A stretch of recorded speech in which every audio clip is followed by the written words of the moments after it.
மரங்களை நாட்டுவதனால் சூழலுக்கு ஏற்படும் நன்மைகளும் மரங்களை வெட்டுவதனால் ஏற்படும் தீமைகளும். கட்டுரை.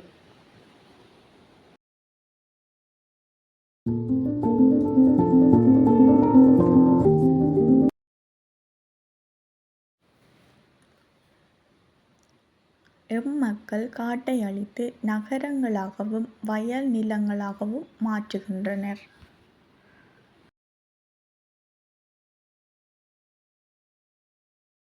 இதைவிட வீடு கட்டவும் விறகிற்காகவும் தளபாடங்கள் செய்யவும் மரங்கள் பயன்படுத்தப்படுகின்றன.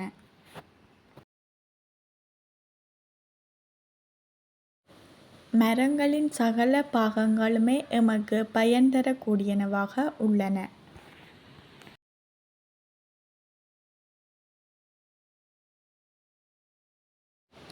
மரங்களை அழிப்பதனால் எமக்கு நன்மைகள் இருக்கின்ற போதிலும் அதைவிட பல மடங்கான தீமைகளை நாம் எதிர்கொள்கிறோம். நாம் உயிர் வாழ்வதற்கு மரங்கள் அத்தியாவசியமானதாகும். வாகனங்களின் புகைகளினாலும் தொழிற்சாலைகளின் புகைகளினாலும் சூழல் காற்று மண்டலம் பாதிக்கப்படுகிறது. இந்த காற்றை சுவாசிப்பதனால் நாமும் உயிரினங்களும் பல இன்னல்களுக்கு உட்படுகிறோம். இதனால் மரங்கள் காற்று மண்டலத்தை தூய்மையாக்கி எமக்கு நல்ல காற்றை சுவாசிப்பதற்கு உதவி புரிகிறது.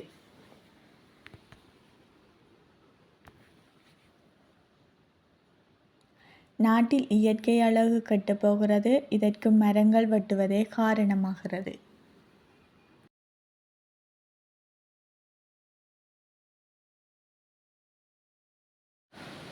பருவமழையினால் குளங்கள் வறண்டு விளைநிலங்களும் உயிரினங்களும் பாதிப்புக்கு உள்ளாகின்றன.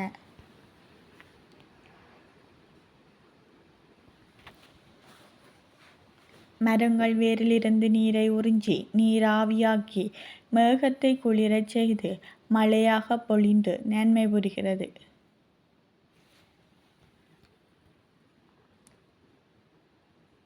இன்று நாட்டு நிலவும் மின்சார தடைக்கு மழை வீழ்ச்சியே காரணமாகும்.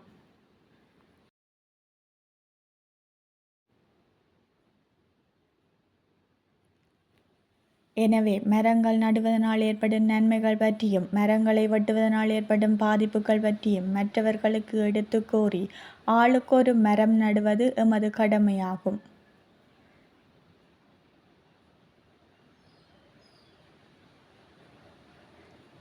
நன்றி.